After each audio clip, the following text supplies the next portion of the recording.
The ongoing investigation of Russian interference in the election resulted in the first charges today. The two men indicted President Trump's campaign manager, Paul Manafort, and Manafort's business partner, Rick Gates. The indictments against Manafort and Gates contain 12 counts, including conspiring against the United States, false statements, and conspiracy to launder money. The men have pleaded not guilty. But there is a third important figure who pleaded guilty today in connection with the investigation, and this case is directly related to Russia. Former Trump campaign advisor George Papadopolous pleaded guilty to lying to the FBI about a conversation with a Russian professor who had close ties to the Russian government.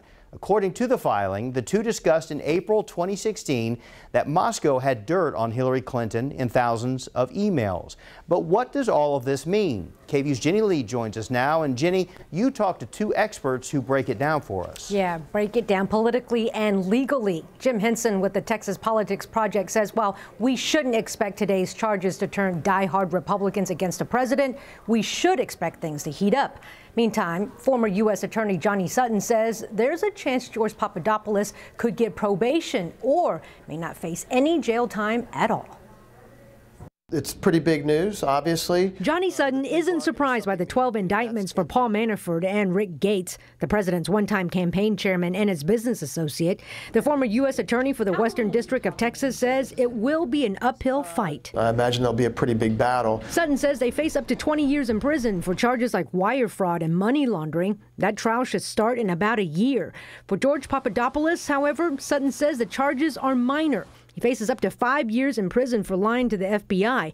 Sutton says the campaign advisor could even get probation, especially after Papadopolous struck a plea deal. They'll approach the ones that they think are in trouble, then usually say, we're going to charge you with a crime, but we want you to cooperate with us. If you cooperate with us, it'll go much easier on you. Who doesn't have it easy? Special Prosecutor Robert Mueller, who Sutton says has to be extra careful at all times. That's the biggest nightmare for a prosecutor, is you don't want to ever be used as a political sledgehammer for anyone. Jim Henson with the Texas Politics Project continues the imagery as he talks about Manafort and the Trump administration. And I think we could expect to see the bus now being backed up and run over him back and forth over the next few days. Henson says the latest developments in the Russia investigation won't change the minds of Republican voters.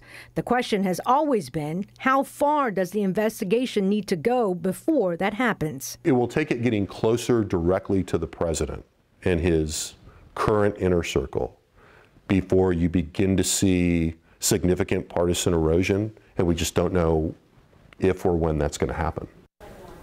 As for the impeachment question, Henson says no one in Congress has the stomach for that word right now. Perhaps after the 2018 congressional elections, particularly in the House, can we even approach that topic? Quita?